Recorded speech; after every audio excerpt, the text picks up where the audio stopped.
Hello everyone, நம்ம இன்னைக்கு ஒரு சூப்பரான லஞ்ச் மெனு பார்க்கலாங்க. நம்ம கோயம்புத்தூர் ஸ்டைலில் அரிசி பருப்பு சாதம் தாங்க செய்ய போகிறோம். அதுக்கு அரிசி ஒரு டம்ளர், இந்த டம்ளர் பார்த்தீங்கன்னா 250 கிராம் பிடிக்குது. இந்த டம்ளரில் ஒரு டம்ளர் அரிசி எடுத்துக்கிறேன்.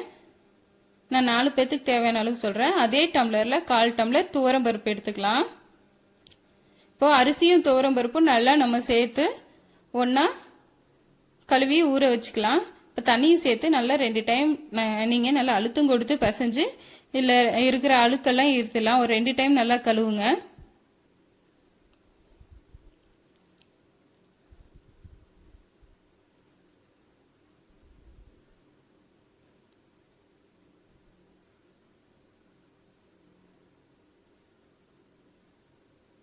இப்போ பாருங்க, அரிசியும் துவரம் பருப்பு நல்லா கழுவியாச்சு. இந்த டைமில் நம்ம தண்ணியை சேர்த்து ஒரு 1/2 அன் ஹவருக்கு ஊற வச்சுக்கலாங்க.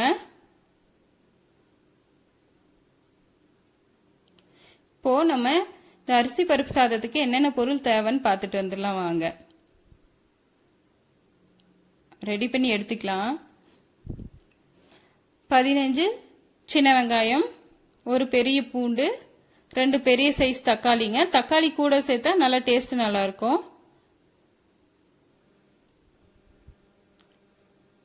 3 வரமிளகாய், நீங்கள் காரம் அதிகம் சாப்பிட மாட்டீங்கன்னா 2 கூட போட்டுக்கலாம். ஒரு பெரிய பச்சை மிளகாய். பச்சை மிளகாய் வந்து ஆப்ஷனல் தாங்க, உங்களுக்கு வேணா சேர்த்துக்கோங்க. ஃப்ளேவர் நல்லா இருக்கும், சூப்பராக இருக்கும். சில பேர் பச்சை மிளகாய் சாப்பிட மாட்டீங்க. இப்போ பாருங்க, நம்ம தோல் உரிச்சு எடுத்த வெங்காயம், பூண்டு, பச்சை மிளகாய் கட் பண்ணி வச்சுருக்கோம். காஞ்ச மிளகாய் கிள்ளி வச்சுருக்கோம். கொத்தமல்லி கருவேப்பிலை வாஷ் பண்ணி எடுத்து வச்சுருக்கோம். இப்போ தாளிக்கு என்னென்ன பொருள் தேவைன்னு பார்க்கலாம். 1/2 டீஸ்பூன் கடலைப்பருப்பு,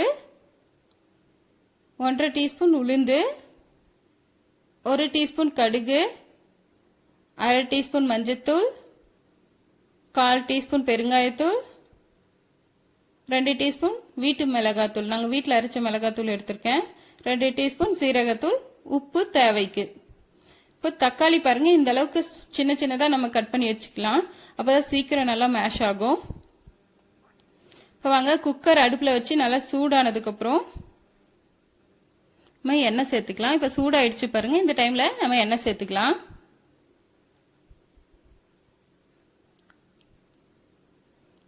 எண்ணெய் சேர்த்து 2 நிமிஷம் ஆயிடுச்சு, சூடாயிடுச்சு. இப்போ கடலைப்பருப்பு சேர்த்துப்போம். கடலைப்பருப்பு சேர்த்து ஒரு 2 நிமிஷம் இருக்கட்டும்ங்க. நல்லா பாருங்க, அது பொரிஞ்சு வரட்டும்.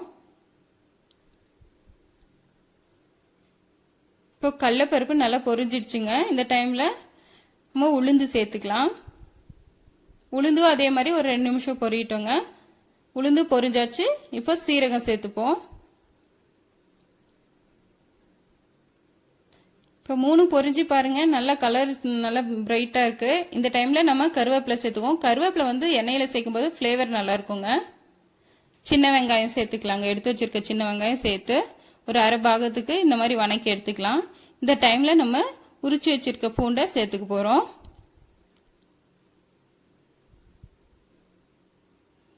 பூண்டு சேர்த்தாச்சு, வணக்கிக்கலாம். இப்போ பச்சை மிளகாய், காஞ்ச மிளகாய் 2 சேர்த்து ஒரு 2 வணக்கிட்டு பெருங்காயத்தூள் சேர்த்துருவாங்க.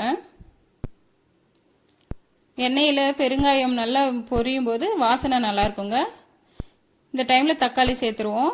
தக்காளி சேர்த்து உடனே நம்ம கொஞ்சம் சால்ட்டு சேர்த்துடலாம். சால்ட்டு சேர்த்து நல்லா தக்காளியை வந்து வணக்கும் போது சீக்கிரம் வெந்து வந்துடுங்க.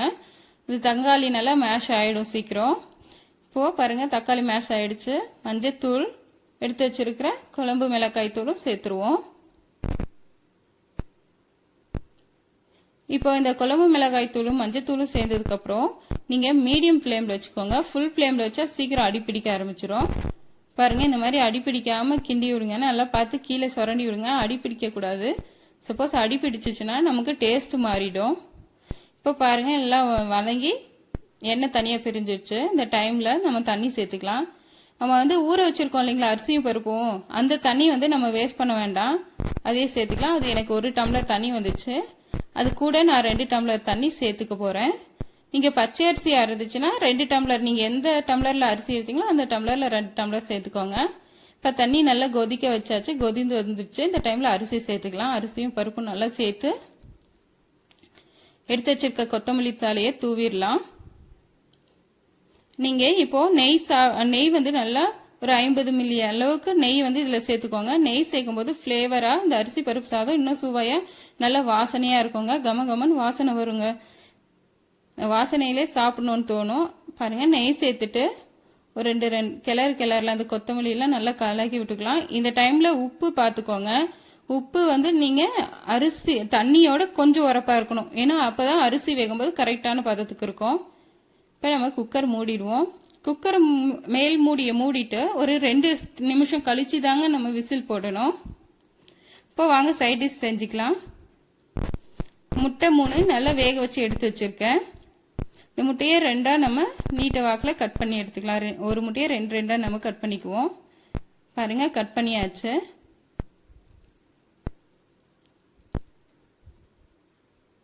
இப்போது வானலை அடுப்பில் வச்சு வானல் காஞ்ச உடனே 1 டேபிள் ஸ்பூன் எண்ணெய், ரொம்ப ஊற்ற வேண்டாங்க, 1 டேபிள் ஸ்பூன் போதும்.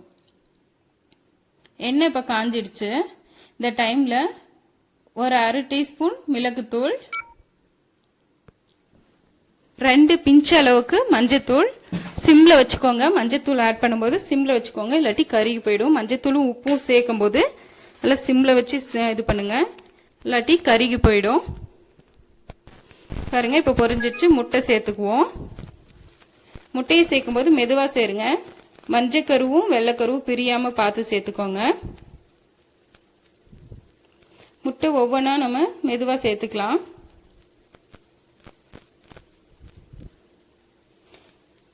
மஞ்சளும் உப்பும் சேர்த்த உடனே நம்ம முட்டையை சேர்த்துடணுங்க, இல்லாட்டி கருகி போயிடும்.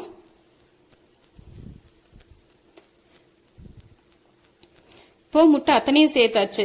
இது வந்து நம்ம சிம்லேயே வச்சு ஒரு 2 நிமிஷம் விடலாம். நமக்கு சுற்றியும் பார்த்தீங்களா எண்ணெய் வந்து பொங்கி வரும். அந்த டைமில் நம்ம திருப்பி விட்டுக்கலாம். பாருங்கள், இப்போ எண்ணெய் பொங்கிடுச்சு. இந்த டைம் நம்ம மெதுவாக திருப்பிடலாங்க.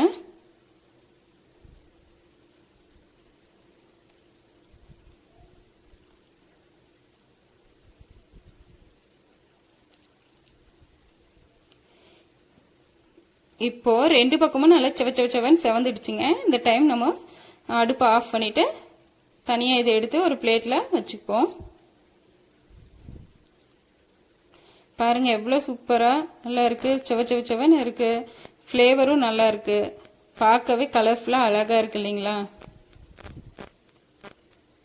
இதுக்கு சைட் டிஷ் வந்து நிலக்கடலை சட்னி வச்சா சூப்பராக இருக்குங்க. அது எங்கள் வீட்டில் எல்லாருக்கும் பிடிக்கும். இங்கே குக்கர் விசில் வந்தாச்சுங்க. இப்போ அடுப்பு ஆஃப் பண்ணிக்கலாம். இந்த டைமில் நம்ம பக்கத்தில் சைட் டிஷ் செஞ்சுருவோம். அதுக்குள்ளே இந்த குக்கர் வந்து விசில் அடுங்கட்டங்க. அப்பளம் பொரிச்சு எடுத்துக்கலாம்.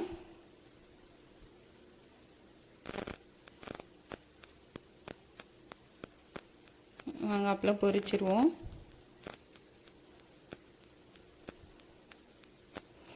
இப்போ குக்கர் விசில் அடங்கிடுச்சுங்க. நம்ம மெதுவாக இந்த மூடியை கழட்டி பார்ப்போம். ஃபர்ஸ்ட் விசிலை எடுத்து விட்டுருங்க. எடுத்து விட்டுட்டு ஒரு நிமிஷம் கழிச்சு மெதுவாக குக்கர் மூடியை ஓப்பன் பண்ணுங்க. வாவ், எவ்வளோ சூப்பராக கலர்ஃபுல்லாக வந்திருக்கு பாருங்களேன். நல்லா உதிரியாக இல்லாமையும் ரொம்ப கொலையா இல்லாமையும் கரெக்டான பதத்துக்கு வந்திருக்கு.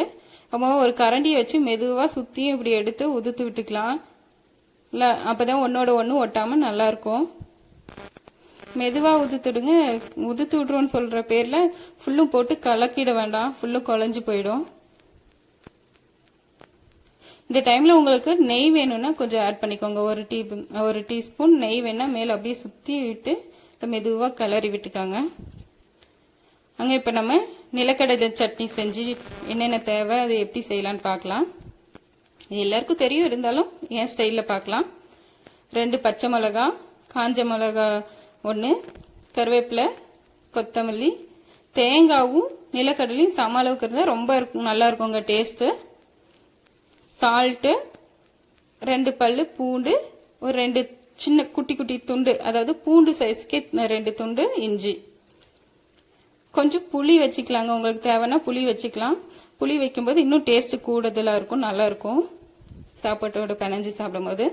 இப்போ ஒரு குக்கர் மிக்சியில் மாற்றிக்கிட்டு நம்ம அரைச்சி எடுத்துக்கலாம்.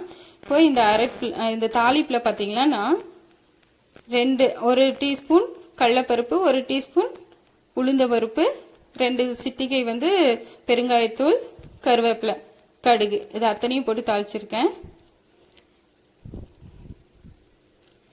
இப்போ முட்டை சாப்பிடாதவங்க இருப்பாங்க இல்லைங்களா, நான்வெஜ் சாப்பிடாத வெஜிடேரியன்ஸ் இருப்பாங்க, அவங்களுக்கு சைட் டிஷ் வேணும் இல்லைங்களா, அவங்க கத்திரிக்காய் எடுத்துக்கலாம், அப்படி இல்லைன்னா உருளைக்கிழங்கு எடுத்துக்கலாம். நம்ம இன்னைக்கு உருளைக்கிழங்கு பார்க்கலாம். உருளைக்கிழங்கு 4 எடுத்து இந்த மாதிரி துண்டு துண்டா நல்லா கட் பண்ணி வச்சுக்கோங்க பொடிசா. ஒரு வானல் அடுப்புல வச்சு, வானல் நல்லா காஞ்சிடுச்சுங்க. இந்த டைம்ல நம்ம எண்ணெய் சேர்த்துக்கலாம். எண்ணெய் கொஞ்சம் கூடுதலாகவே சேர்த்துக்கோங்க, டேஸ்ட் நல்லா இருக்கும், உருளைக்கிழங்கோட ஃப்ளேவரும் நல்லா இருக்கும். ஒரு 3 டேபிள் ஸ்பூன் சேர்த்துக்கோங்க. இப்போ எண்ணெய் பாருங்க காஞ்சிடுச்சு. இப்போ இந்த டைம்ல நம்ம உருளைக்கிழங்கு சேர்த்துப்போம்.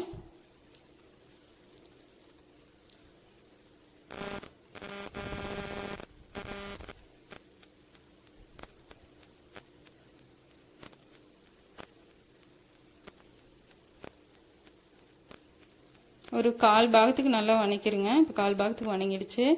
இப்போ நம்ம இதில் உப்பு ஆட் பண்ணிக்கலாம். தேவையான அளவுக்கு உங்களுக்கு எந்த உரப்பு தேவையோ அந்த அளவுக்கு நீங்கள் ஆட் பண்ணிக்கோங்க. ஒரு சில பேர் அதிகமான உப்பு சாப்பிடுவோம், ஒரு சில பேர் கம்மியாக சாப்பிடுவோம். அதனால உங்கள் தேவைக்கான உப்பு நீங்கள் ஆட் பண்ணி நல்லா வணக்கிக்கோங்க. இந்த டைமில் வணங்கிடுச்சு. இப்போ மிளகாய் தூள் சேர்த்துக்கலாம். 1 டேபிள் ஸ்பூன் சேர்த்துக்கோங்க போதும். கரம் மசாலா ஒரு 1/2 டீஸ்பூன் சேர்த்துக்கோங்க. மஞ்சத்தூள் ஒரு 2 சிட்டிகை போதுங்க, ரொம்ப வேண்டாம்.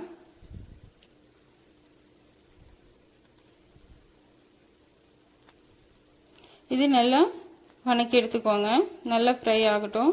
அடி பிடிச்சிரும், பார்த்து நல்லா வணக்குங்க. கைவிடாமல் வணக்கிட்டே இருங்க, இல்லாட்டி அடி பிடிச்சிரும் மசாலா போட்டிருக்கிறதுனால. இப்போ பாருங்க வணங்கிடுச்சு. இந்த டைம்ல இறக்கிடலாம். அதுக்கு முன்னாடி நம்ம 1 டீஸ்பூன் மிளகு வந்து மேலே தூவி, மிளகு தூவி சும்மா ஒரு 2 பெரட்டு பெரட்டணுங்க, ரொம்ப நேரம் விடாதீங்க. 2 பெரட்டு பெரட்டி இப்போ அடுப்பு ஆஃப் பண்ணிடலாம். இப்போ ஒரு சர்விங் போர்டில் மாற்றியாச்சு. இப்போ நான் நான் வெஜிடேரியன், அதாவது எக் சாப்பிட்றாங்க இல்லைங்களா, அதுக்கான லஞ்ச் மெனு ஒரு இது வச்சு காமிக்கிறேன். நீங்கள் இதில் எக்கை ஸ்கிப் பண்ணிட்டு இது கூட வெஜிடேரியன்ஸ் உருளைக்கிழங்கு ஆட் பண்ணிக்கோங்க. இப்போ சூப்பரான ஒரு லஞ்ச் மெனு ரெடி ஆயிடுச்சு. நீங்களும் உங்க வீட்டில் இதை செஞ்சு பாருங்க. இந்த வீடியோ பிடிச்சிருந்தா லைக் பண்ணுங்க, ஷேர் பண்ணுங்க, கமெண்ட் பண்ணுங்க, மறக்காம சப்ஸ்கிரைப் பண்ணிக்கோங்க. பக்கத்தில் இருக்க பெல் ஐக்கானை கிளிக் பண்ணிக்கோங்க. அப்பதான் நான் போடுற ஒவ்வொரு வீடியோஸோட நோட்டிபிகேஷனும் உடனுக்குடனே உங்களுக்கு வரும்.